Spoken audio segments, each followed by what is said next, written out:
1062 The Voice of Love, Kekasih Tuhan. Anda masih bersama kami dalam program Ultimate Intimacy. Kami masih menunggu bagi kekasih Tuhan yang mau bergabung. Mungkin Anda memiliki pertanyaan atau Anda memiliki pergumulan dan rindu untuk kami doakan. Anda bisa bergabung di jalur SMS atau WA 081 333 060.000 atau jalur telepon 031 504 6000. Baik, kita akan melanjutkan firman Tuhan yang kali ini akan disampaikan oleh partner saya, Saudara Daniel. Silakan. Ya, shalom. Shalom. Kalau saya menyambung apa yang sudah Bapak Markus sampaikan tadi, bahwa ibadah di dalam bahasa aslinya itu artinya melayani seorang tuan, ya Bapak ya. Ya, betul. Ya, saya akan lebih konsen dalam hal melayani ini. Konsep melayani tidak jauh-jauh dari yang namanya ibadah. Beribadah itu juga artinya melayani Tuhan. Dan melayani bukan kita hanya sebagai pekerja di salah satu organisasi gereja, tidak. Tetapi melayani itu banyak hal. Ketika kita dengan keluarga kita, dengan istri, anak-anak kita, dengan pekerjaan kita, dengan lingkungan kita, itu kita sedang melayani. Nah, konsep melayani yang kita pedomani dalam hari-hari belakangan ini mungkin perlu kita evaluasi kembali. Apakah sudah benar atau hanya menjalankan konsep asal-asalan tanpa arah dan tujuan yang pasti? Ada banyak orang saat ini yang pura-pura melayani hanya untuk mendapatkan sesuatu dari apa yang ia lakukan. Konsep melayani yang disampaikan dalam Lukas 10 ayat 38 sampai 42 mungkin perlu kita renungkan. Mari sama-sama kita akan baca dalam Lukas 10 ayat 38 sampai dengan 42. Mungkin Bapak Markus bisa bantu saya untuk membacakan. Lukas 10 ayat 38 sampai dengan 42. Ketika Yesus dan murid-muridnya dalam perjalanan, tibalah ia di sebuah kampung. Seorang perempuan yang bernama Marta menerima dia di rumahnya. Perempuan itu mempunyai seorang saudara yang bernama Maria. Maria ini duduk dekat kaki Tuhan dan terus mendengarkan perkataannya. Sedang Marta sibuk sekali melayani. Ia mendekati Yesus dan berkata, "Tuhan, tidakkah engkau peduli bahwa saudaraku membiarkan aku melayani seorang diri? Suruhlah dia membantu aku." Tetapi Tuhan menjawabnya, "Marta, Marta, engkau khawatir dan menyusahkan diri dengan banyak perkara. Tetapi hanya satu saja yang perlu. Maria telah memilih bagian yang terbaik yang tidak akan diambil daripadanya." Baik kekasih Tuhan, Marta dalam kisah ini disebutkan sibuk sekali melayani. Ia melayani sedemikian rupa sehingga tidak bisa melihat pentingnya apa yang dilakukan oleh Maria, yaitu duduk dekat kaki Tuhan dan terus mendengarkan perkataannya. Ia tidak mengerti tindakan Maria. Sementara itu ia melayani sambil menggerutu dan mengasihani diri. Padahal apa yang dilakukan Maria adalah bagian utama dari tindakan melayani.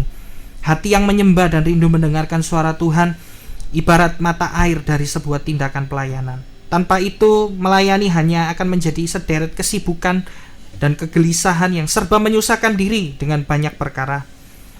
Melayani tidak hanya menyibukkan diri dengan berbagai kegiatan, tapi merupakan sesuatu yang penting dalam pelayanan yang kita lakukan. Marta sesungguhnya jika dikaitkan dengan situasi sekarang tidak sendiri. Sebagai pelayan di berbagai aktivitas Kristiani, kita pun kerap sibuk, kehilangan sukacita. Sebagai gantinya kita terus mengeluh, mengasihani diri dan mencela sesama pelayan, karena kita tidak fokus dengan tujuan pelayanan kita. Satu hal yang harus kita ingat, kita bukan melayani sesuatu, melainkan seorang pribadi. Tadi Bapak Markus sudah singgung, Yesus itu bukan objek, tapi itu pribadi.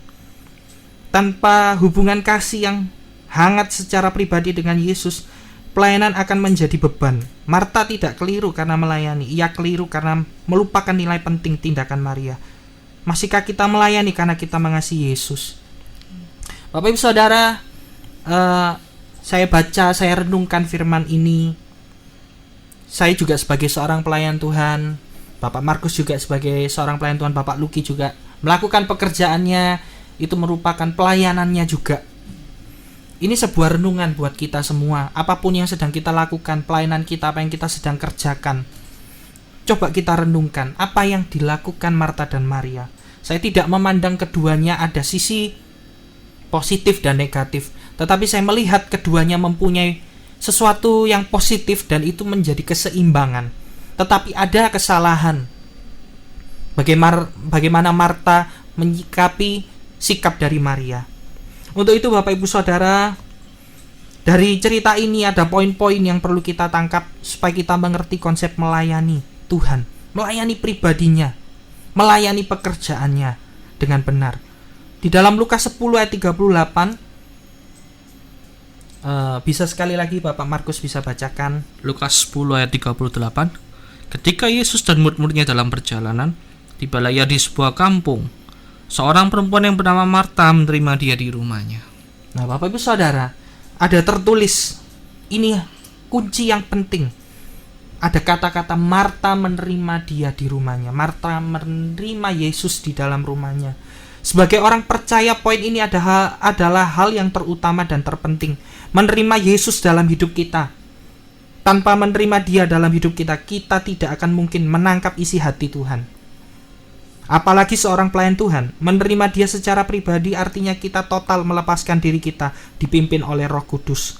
Apalagi seorang pelayan Tuhan, apa yang kita lakukan, apa yang kita sampaikan, semua harus menurut kehendaknya. Kuncinya undang dia masuk dalam kehidupan kita, terima dan sambut dia dengan sepenuh hidup kita agar pelayanan kita sesuai dengan kemauannya.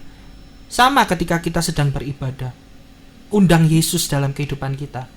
Kalau kita beribadah tanpa Yesus hadir, sia-sia.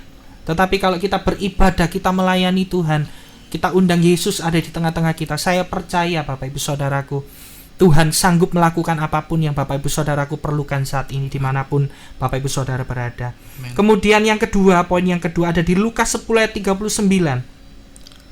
Di sini dikatakan Maria ini duduk dekat kaki Tuhan dan terus mendengarkan perkataannya. Ini berbicara relationship. Ini berbicara kita dengan Tuhan. Ini bukan berbicara tentang yang namanya aktivitas pelayanan, tidak. Tetapi ini berbicara kita sedang melayani dia. Bukan kita sedang melayani pekerjaannya. Kita perlu waktu tersendiri Bapak Ibu Saudaraku. Kita perlu waktu dengan Tuhan sendiri. Jam-jam khusus kita dengan Tuhan. Duduk dekat kaki Tuhan artinya kita punya waktu yang terbaik dengannya. Tidak lepas dalam hadiratnya. Mengingat dia dalam pikiran, hati, dan hidup kita. Ini merujuk tentang hubungan pribadi kita dengan Tuhan. Jam-jam doa pribadi kita mengarah ke sibuk dengannya, bukan sibuk untuknya. Ini sesuatu yang berbeda. Seperti yang tadi saya katakan, saya ulangi lagi bahwa kita sibuk dengan Tuhan, bukan sibuk dengan pekerjaan Tuhan. Ini poin kedua ini perlu bagi setiap kita orang-orang percaya. Kita harus tanamkan di dalam kehidupan kita. Terus mendengar perkataannya artinya ambil waktu yang terbaik untuk membaca, merenungkan, melakukan perkataannya. Dari apa? Dari firman yang sudah dituliskan Tuhan di dalam Alkitab. Apa yang tertulis merupakan perkataannya yang kekal. Sampai bumi berlalu, firman Tuhan tidak akan pernah berlalu. Amen. Terus mendengar perkataannya juga artinya hidup kita dipimpin oleh Roh Kudus. Melatih hidup kita untuk peka dengar-dengaran akan suaranya dengan cara bagaimana? Intim Bapak Ibu Saudara. Kembali lagi, relationship. Tidak mungkin seorang suami dan istri mempunyai suatu hubungan tinggal di dalam satu rumah. Mereka tidak ada komunikasi. Keintiman, betul itu. Perlu itu yang namanya keintiman. Tidak mungkin seorang ayah atau bapak tinggal dalam satu rumah tidak berkomunikasi dengan anak-anaknya. Mereka pasti punya waktu khusus ketika mungkin weekend. Mereka pergi bersama di tempat tidur ketika suami istri sebelum tidur mendengarkan satu dengan yang lainnya. Itu merupakan suatu hubungan yang baik dan benar. Hubungan yang baik dan benar kita dengan Tuhan bukan hanya kita meminta doa, hanya meminta, tetapi kita tidak diam. Kita tidak mau mendengarkan kehendak Tuhan. Harusnya ada komunikasi itu dua arah. Kita diam, Tuhan berbicara. Ketika Tuhan diam, kita yang berbicara kepada Tuhan. Dan yang ketiga, poin ketiga, saya cepat nanti karena Bapak Markus juga akan sambung dengan poin yang lain. Yang ketiga, di dalam Lukas 10 ayat 40, Bapak Markus bisa bacakan kembali. Lukas 10 ayat 40. Sedang Marta sibuk sekali melayani. Ia mendekati Yesus dan berkata, "Tuhan, tidakkah engkau peduli bahwa saudaraku membiarkan aku melayani seorang diri? Suruhlah dia membantu aku. Bapak Ibu Saudara, di poin yang ketiga ini, Marta mulai berkeluh kesah ketika Maria hanya duduk diam mendengarkan Tuhan. Marta mulai bersungut-sungut. Itu seperti kehidupan kita, Bapak Ibu Saudara. Mungkin kita melayani, sibuk ke sana kemari, ke situ ke sini dengan aktivitas kita. Terus kemudian kita lupa, kita tidak punya jam doa, kita tidak punya jam membaca firman, kita tidak punya jam untuk menyembah Tuhan. Akhirnya ada hal yang sesuatu yang terjadi di dalam kehidupan kita. Kita mulai menyalahkan Tuhan. Tuhan, aku sudah melakukan ini itu, tetapi kenapa pertolongan tidak ada? Ini berbicara tentang kehidupan kita. Tapi ada hal yang positif, Bapak Ibu Saudara. Saya mengambil hal yang positif di dalam kisah Marta ini. Marta, ada kata-kata Marta sibuk sekali melayani. Ini sesuatu hal yang positif. Saya katakan ini keseimbangan. Ketika kita punya jam doa, ini sebuah pondasi kita untuk kita melayani Tuhan. Keluar, ketika kita masuk, kita punya keintiman, kita punya relationship dengan Tuhan, kita punya jam doa dengan Tuhan. Itu sebuah pondasi. Ketika kita di dalam, kemudian kita keluar, ini yang dinamakan melayani. Marta sibuk sekali melayani. Positifnya apa? Ada hal yang positif yang kita bisa tangkap dalam poin ini, yaitu dalam melayani pekerjaan Tuhan, itu harus maksimal, bukan setengah-setengah atau setengah hati. Karena kita tahu yang kita layani adalah pribadi raja di atas segala raja, Amen. Yaitu Yesus Kristus. Ada di Alkitab juga tertulis, jangan kerajinanmu menjadi kendor, jangan suam-suam. Artinya apa? Melakukan untuk Tuhan, jangan setengah-setengah. Kalau kita sudah, istilahnya kalau kita berenang, jangan cuma kaki aja yang nyemplung, tetapi seluruh tubuh kita nyemplung masuk di dalam kolam itu. Marta melakukan pekerjaan dengan maksimal. Mungkin dia sedang menyiapkan hidangan bagi Yesus, tetapi yang membuat salah adalah, pertama, Marta melewatkan kesempatan yang baik karena ada Yesus datang di dalam rumahnya. Kalau kita punya tamu kehormatan, apakah kita akan cuekin? Kita akan sibuk dengan urusan kita sendiri di dalam rumah kita. Saya yakin kalau misalnya Bapak Presiden datang ke rumah kita, kita tidak akan mungkin sibuk dengan urusan kita. Kita akan duduk diam. Kita akan mendengarkan apa yang Bapak Presiden mau katakan. Seharusnya sebagai orang percaya, kita lakukan itu di dalam kehidupan kita, di dalam pelayanan kita. Kita memberikan yang terbaik, tetapi jangan sampai kita ini istilahnya mencueki Tuhan. Tetapi kita coba belajar menghargai ketika kehadirannya datang, ketika Yesus datang, kita duduk diam, kita dengarkan. Dan yang kedua, sikap hati Marta menjadi salah ketika dia melihat kanan kirinya, terutama ketika dia melihat Maria. Maria tidak melakukan segala sesuatu, tetapi Maria mendapatkan yang terbaik. Ada rasa iri. Saya melakukan ini, Tuhan. Saya memberkati ini, Tuhan. Saya melakukan ini, Tuhan. Tetapi orang itu tidak melakukan apa-apa. Kok Tuhan memberkati dia? Kok Tuhan menyembuhkan dia? Kok Tuhan memulihkan kehidupannya? Ini Bapak Ibu Saudara, mulai belajar, fokus. Jangan melihat manusia, tetapi lihat Yesus. Ketika kita melayani, ketika kita beribadah, mulai saat ini Bapak Ibu Saudaraku, mulai belajar untuk kita ini fokus kepada pribadi Tuhan Yesus.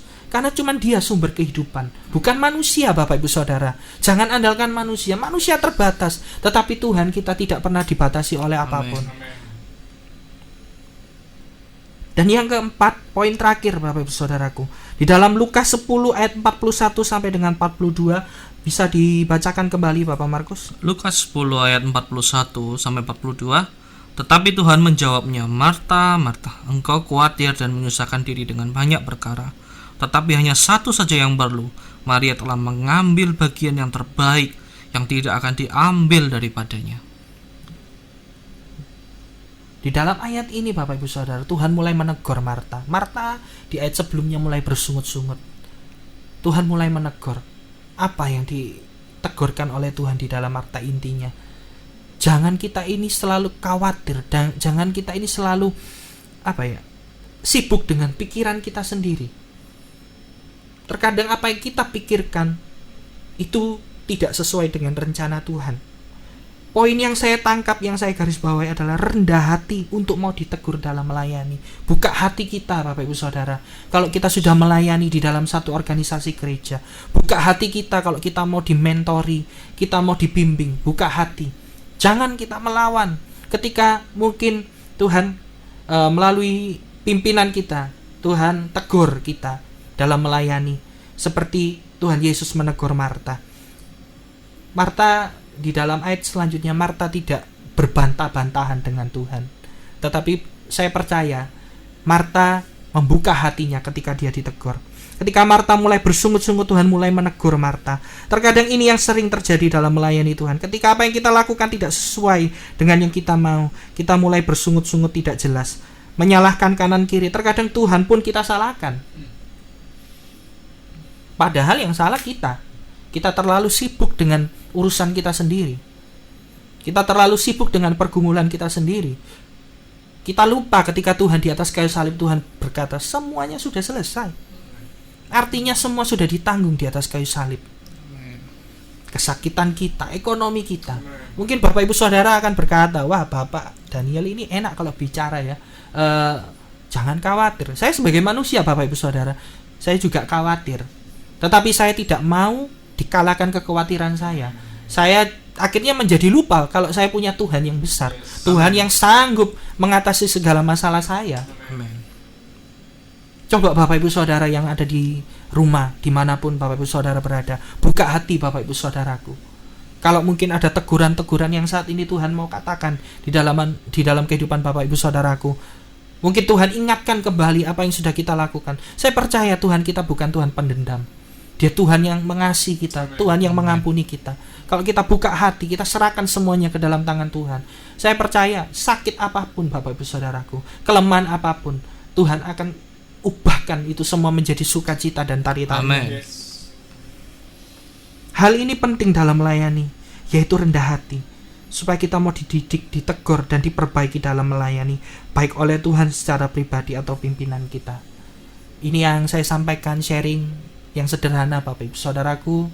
Saya percaya mungkin Bapak Ibu Saudara saat ini mendengarkan ini di dalam kesesakan, beribadah dengan tujuan tidak jelas, melayani dengan arah yang tidak jelas. Mulai saat ini ayo belajar dengan poin-poin ini. Bapak Ibu Saudara bisa mengkoreksi diri Bapak Ibu Saudara sendiri, karena tidak ada seseorang pun yang menghakimi Bapak Ibu Saudara. Coba Bapak Ibu Saudara renungkan baik-baik. Ya, mungkin Bapak Markus ada yang mau disampaikan, dilanjutkan kembali. Ya, menarik sekali ya, bahwa apa yang sebetulnya ingin saya sampaikan dengan partner saya, Saudara Daniel ini sangat berkaitan ya.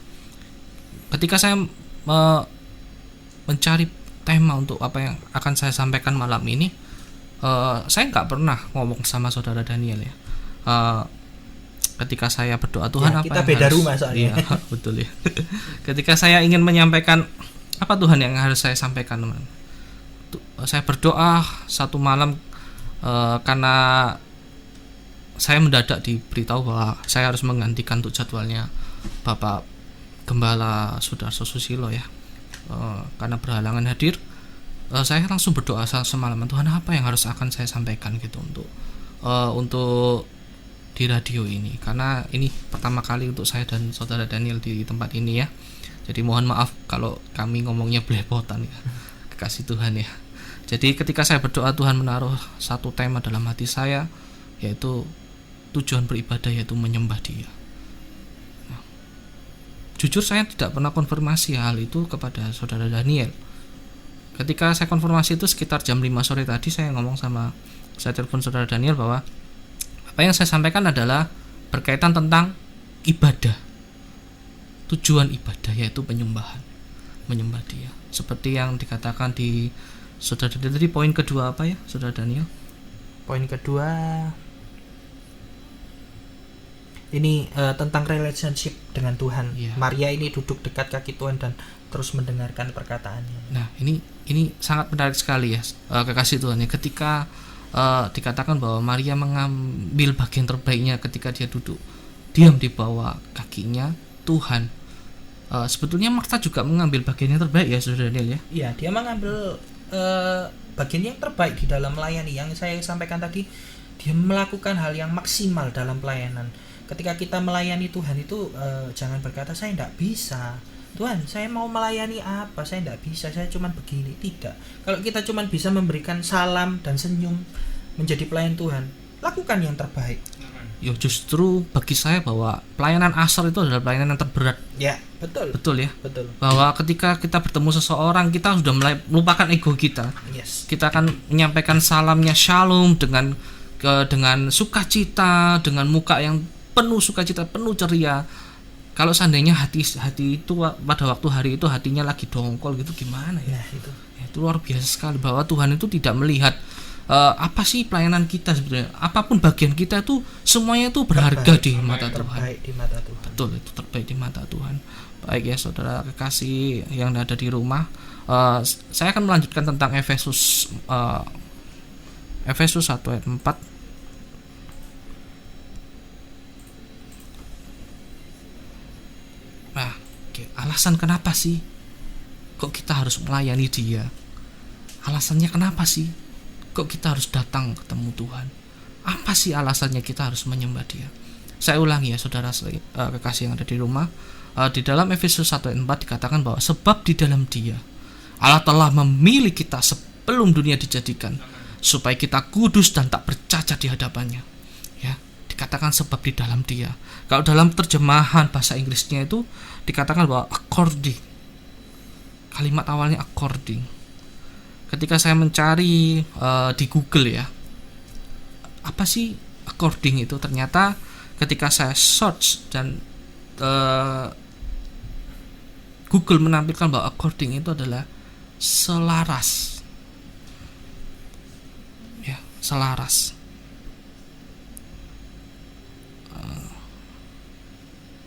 Ya ini secara verba sesuai, selaras atau cocok.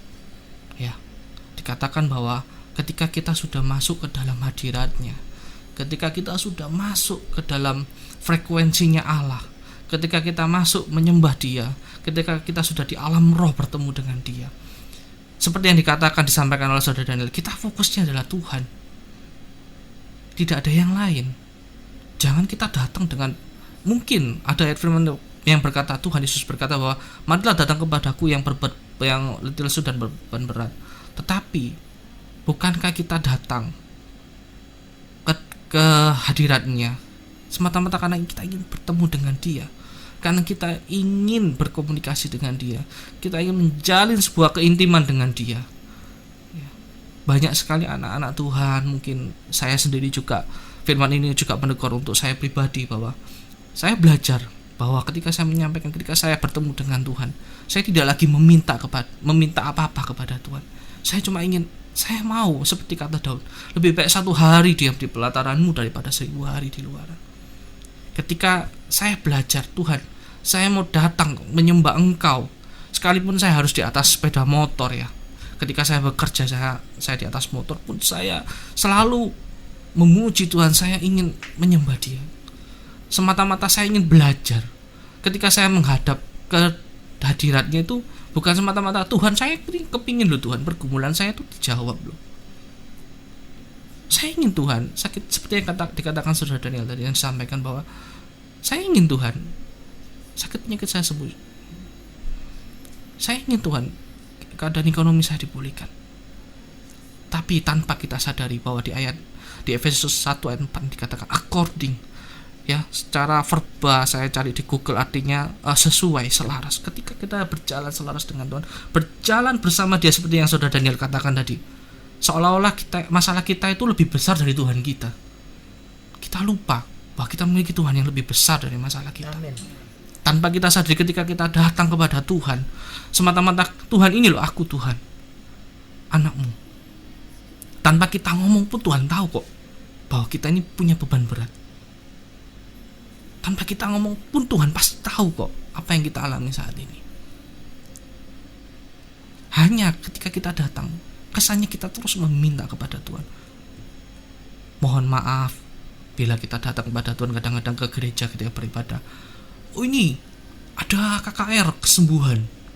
Saya pernah satu kali datang di sebuah ibadah, Ketika doa ibadah jam-jam biasa, ketika saya datang, itu jemaatnya tidak terlalu banyak. Tetapi ketika diumumkan bahwa minggu depan akan ada KKR kesembuhan, wah luar biasa. Yang biasanya datang cuma 500 orang, ketika datang bisa sampai 5.000 orang. Wow. Ya. Banyak sekali anak-anak Tuhan yang tidak menyadari bahwa loh, kita ini harusnya tuh cari siapa? Yang pembuat mujizat itu sendiri. Kita cari sumber berkat itu sendiri, Yesus. Kita lupakan hal itu. Kita hanya terpaku dengan tata cara ibadah, yaitu liturgi atau mungkin praise and worship. Ya, kita tanpa sadar bahwa kita punya akses sebetulnya. Ketika Yesus sudah mati di atas kayu salib, ketika tirai bait Allah itu terbelah, kita sudah punya akses. Karena Yesus sendiri itu yang memberikan akses itu. Yesus sendiri yang memberikan jaminan untuk kita bisa ketemu dengan Bapa. Ya. Ketika kita jalan bersama dengan Yesus, ketika kita masuk dalam hadirat-Nya, saya percaya bahwa apa yang terjadi dalam kehidupan kita, ya, baik itu pergumulan hidup kita, saat itu juga Tuhan pasti akan jawab ketika kita masuk dalam hadirat-Nya. Ya, kekasih Tuhan, kami kembali akan break sejenak. Kami masih menunggu bagi kekasih Tuhan yang mau bergabung. Mungkin Anda memiliki pertanyaan atau Anda memiliki pergumulan dan rindu untuk kami doakan. Anda bisa bergabung di jalur SMS atau WA di 081 3330 60.000 atau di jalur telepon 031 504 6000. Kami akan segera kembali sesaat lagi.